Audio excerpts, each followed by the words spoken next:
In a prestigious high school, Takane is the definition of perfection. She dominates in academics, outshines in sports, and even secured the position of student council president, an impressive feat considering she's only a freshman. She's admired by everyone, respected by teachers, and practically untouchable. To put it simply, Takane is a goddess among students, and Koshi is the complete opposite. He's just below average. His grades are a mess, his presence is barely acknowledged, and he's practically a background character in his own school life.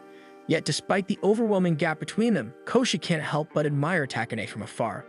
They've gone to the same school since childhood, and in all that time, she's always been leagues above him. Naturally, she's never had a reason to notice him. At least, that's what he thinks. As Koshi drags himself to his usual lunch spot, lost in self-deprecating thoughts, he fails to notice the way Takane's gaze lingers on him before she walks off in another direction. He has no idea that in the near future, their relationship will change forever. And it all starts with lunch. Koshi's usual hideout is a forgotten sports supply room, a place where no one bothers him. As he eats his lunch, he checks his phone to see today's agenda and immediately regrets it. Today is the day they will be receiving their math grades, and he's fully expecting another disaster. But just as he's about to wallow in despair, the door creaks open. Koshi tenses as he realizes someone other than him is here. Quickly, he ducks behind a stack of boxes, peering out cautiously. His breath catches when he sees Takane.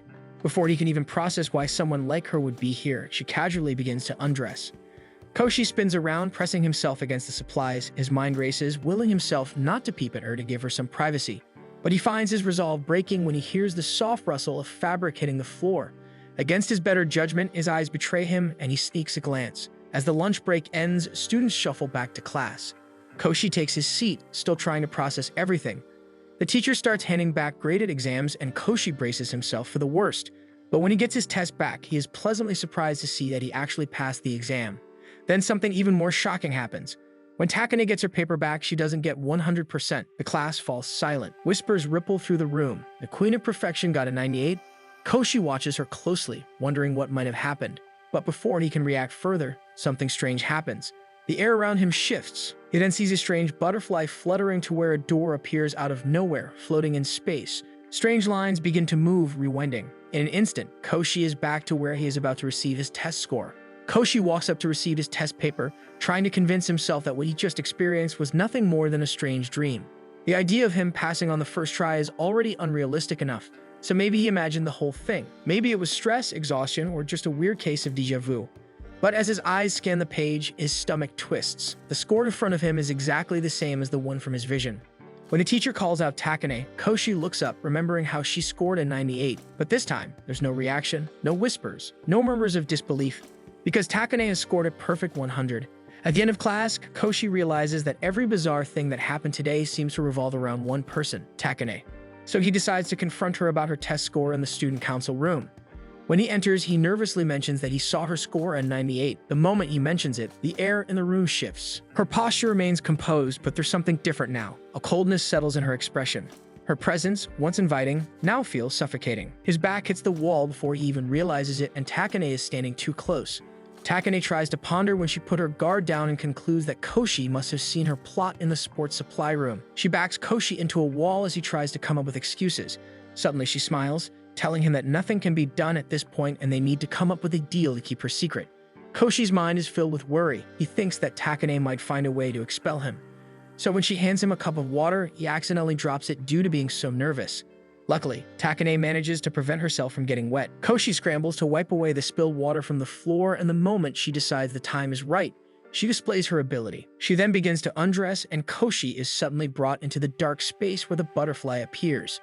The strange door is back, and as the butterfly enters, he sees a room of clocks that suddenly begin to rewind. Then reality snaps back into place, and Takane is drenched. Koshi stares, his brain unable to process what just happened.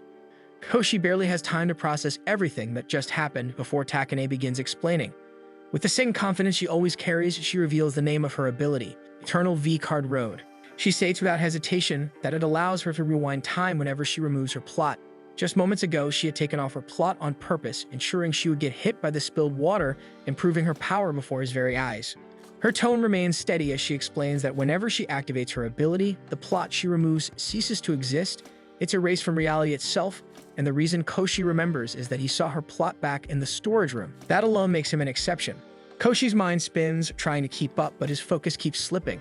The sheer absurdity of what she's saying mixes with the overwhelming awkwardness of the situation, making it nearly impossible to process anything properly.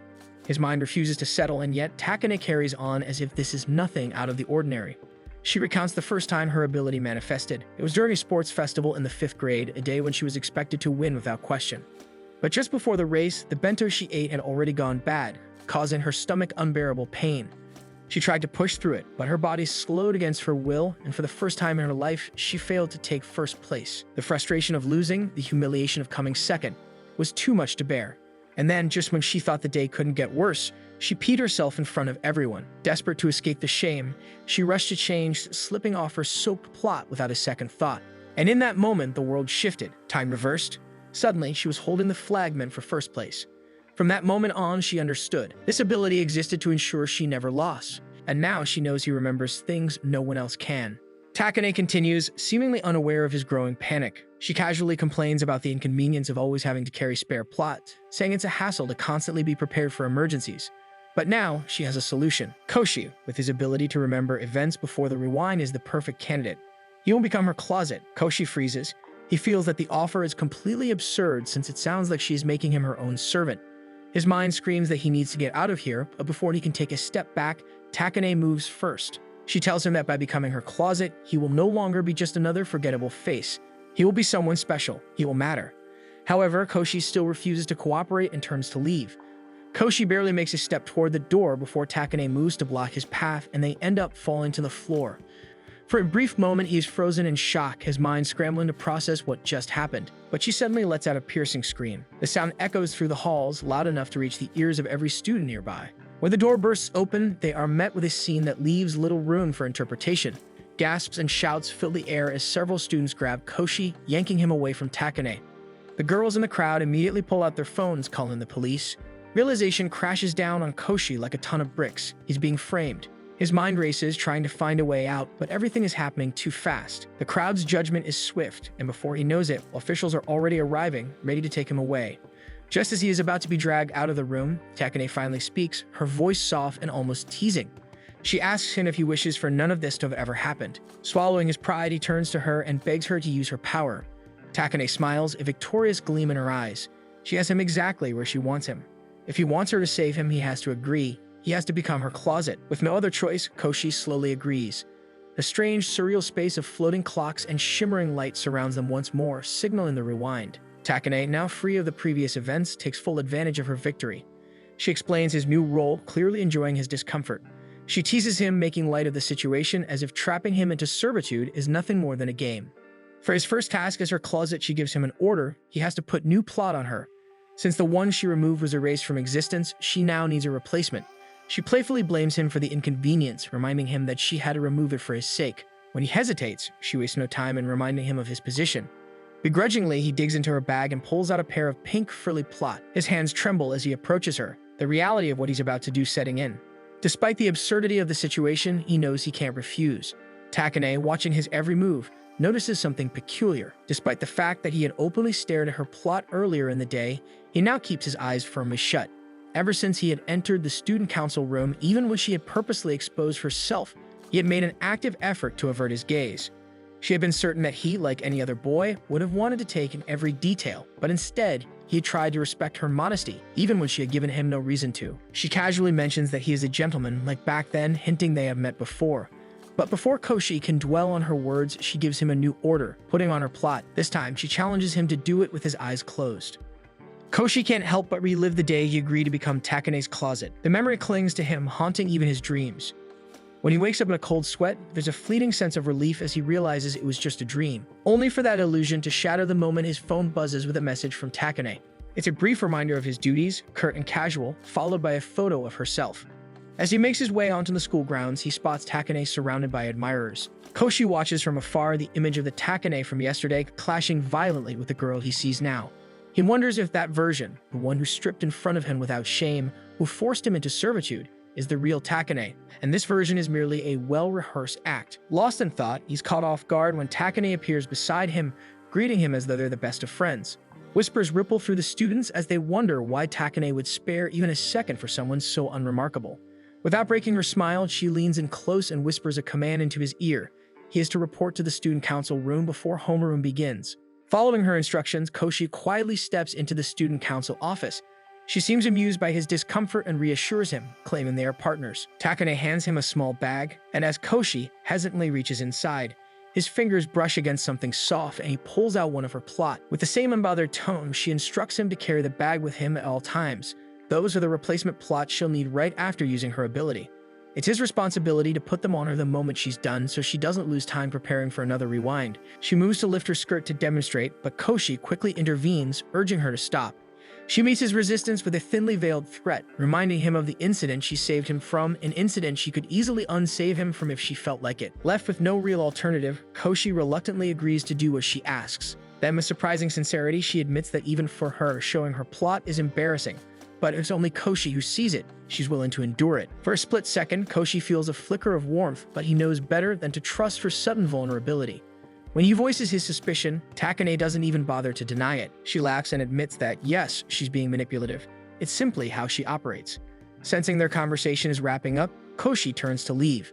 Later that day during literature class, Koshi finds himself unable to concentrate. His thoughts drift back to Takane and the strange power she wields. He wonders how he's supposed to keep track of her ability and how often she uses it. Just as the teacher calls on Takane to recite a verse from the poem, she rises from her seat with effortless grace and begins her performance. Her voice flows smoothly, each word measured and clear, her cadence controlled with the practiced precision of someone used to being in the spotlight. Her classmates are immediately drawn in by her presence, hanging on her every word. By the time she finishes, the room is filled with soft gasps of admiration, and even the teacher gives a nod of approval. Koshi observes the scene, seemingly relieved that her performance requires no interference from him, at least that's what he assumes. But then a light gust of wind drifts in through the windows, and with it comes a strange shift in the air. The atmosphere grows oddly still and quiet, almost like the pause before a storm. Feeling the breeze will heighten her performance, she suddenly announces to Koshi that she will use her ability, which confuses Koshi since it looks like her performance is already flawless. And in that instant, a flash of light, followed by the faint image of a butterfly passing through a glimmering doorway, fills their vision. Time rewinds, and they are back in the classroom at the exact moment Takane is called upon to perform. This time, she stalls ever so slightly, feigning the need to clear her throat. She waits until the breeze filters in once more, then begins reciting the poem again. Her timing is impeccable. With the soft wind blowing through the room, her voice seems to transcend the present, creating an illusion that the entire classroom has been transported to a different time. The words no longer sound like a simple recitation, but feel like a living memory being relived by everyone present. The students become completely absorbed, as if witnessing the poem's first recital, not by the original poet, but by Takane herself. When the final words leave her lips, silence blankets the room before the students break into thunderous applause.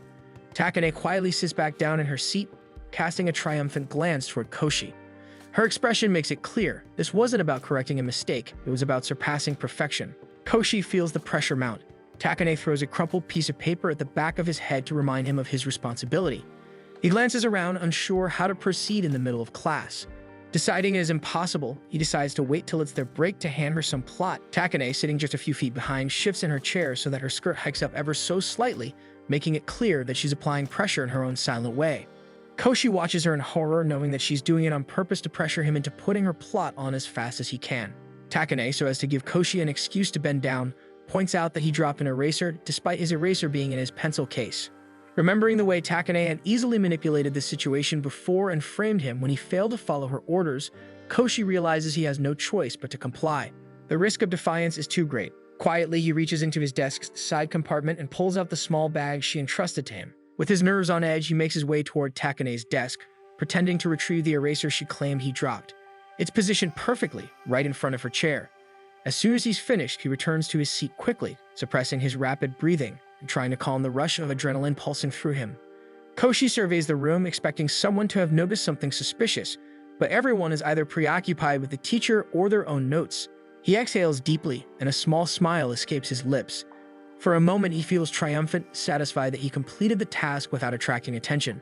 At the end of their class, the teacher announces he'll be returning some homework. Koshi breathes a sigh of relief as he manages to be an effective closet so far. He glances at Takane and realizes that she seems uncomfortable.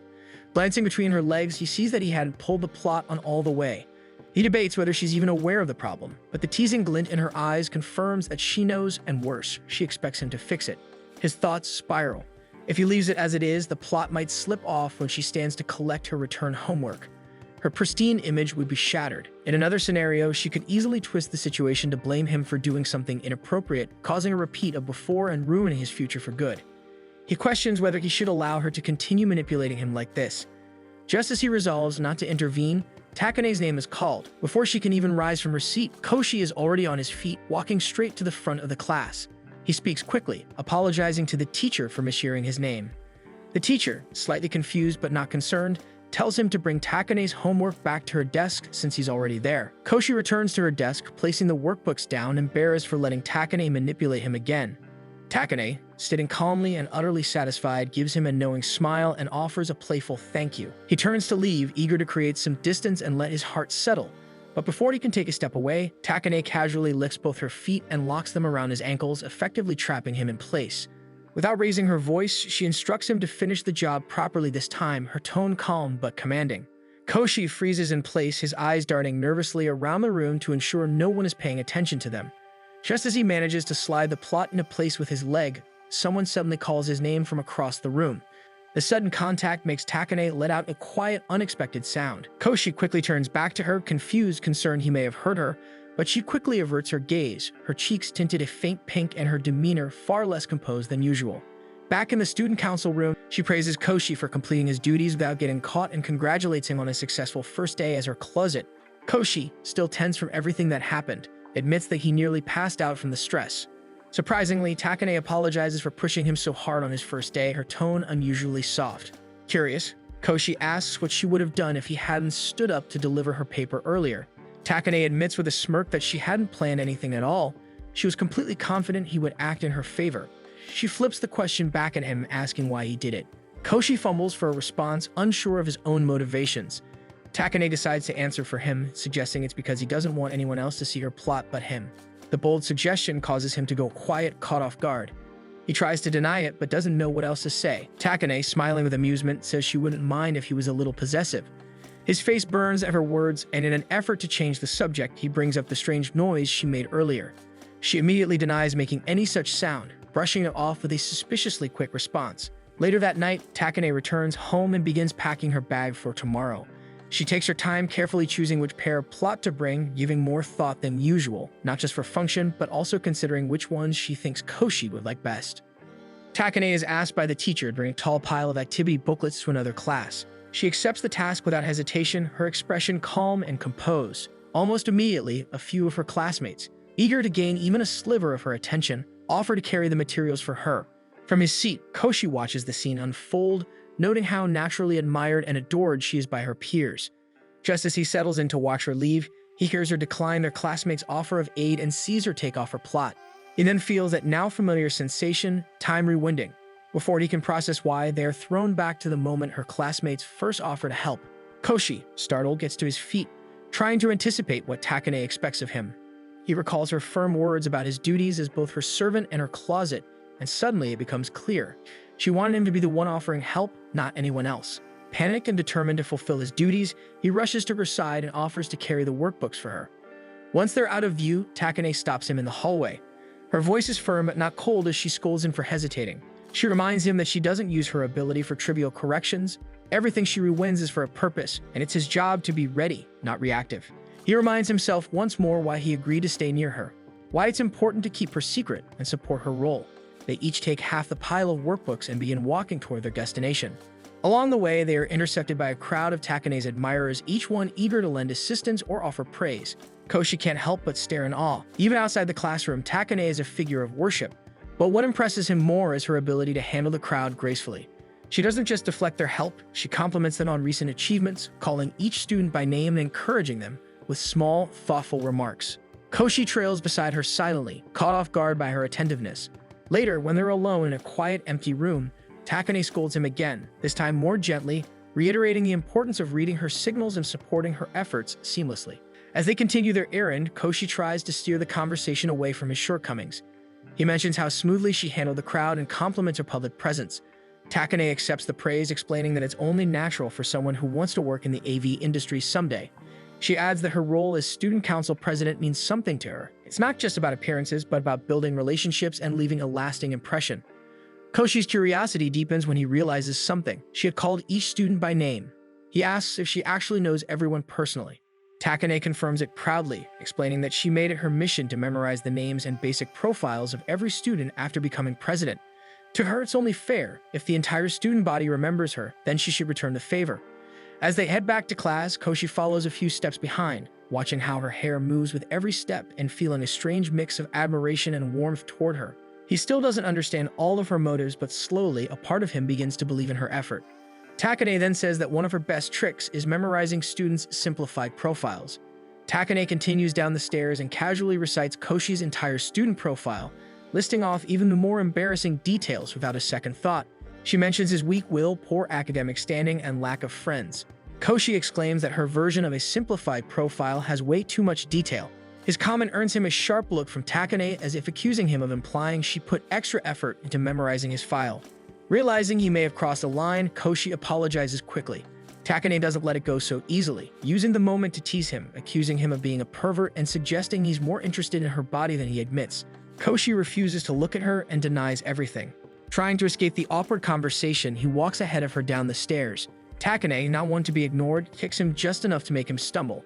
As he lands on the stairs, she positions herself right in front of him, blocking his view and asking what he'd do if she actually let him look at her body. Koshi avoids answering, so Takane decides to push him even more by going directly on top of him and repeating her question.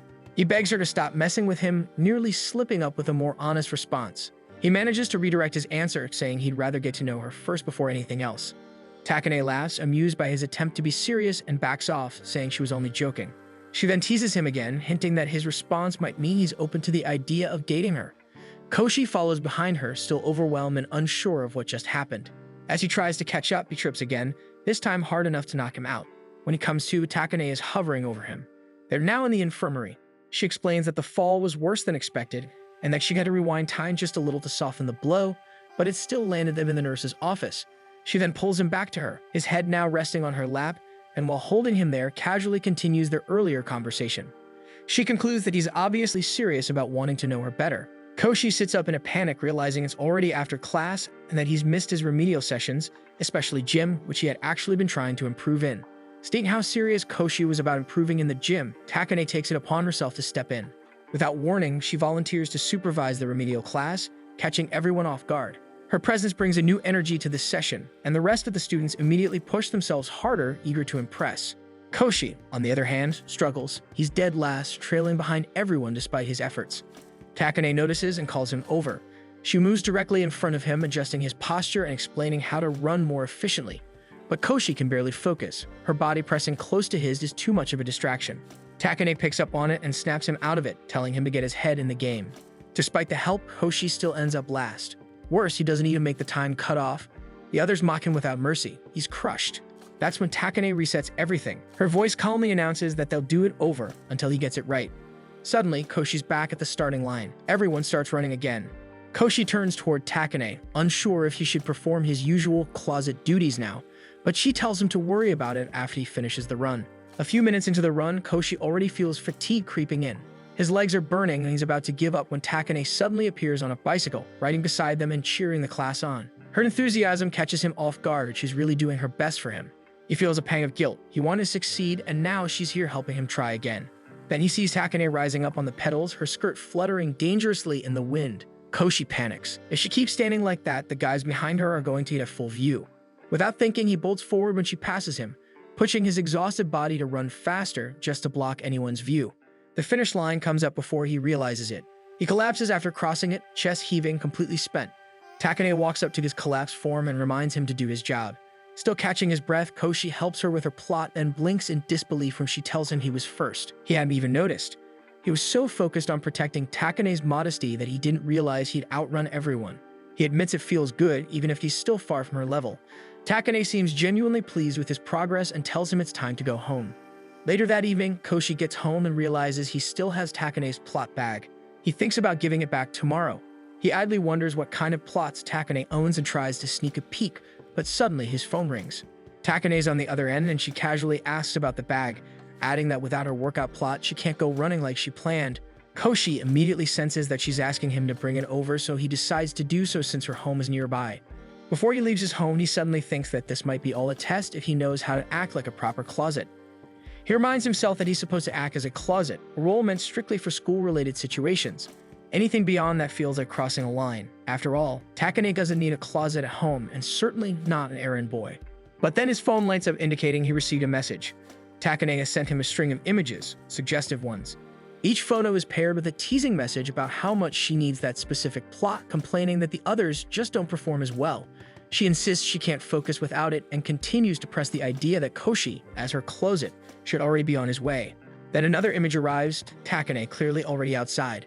Koshi takes a better look and realizes she is without her plot. Koshi's heart sinks. He imagines the worst, some stranger catching a glimpse, or worse, trying to take advantage of her.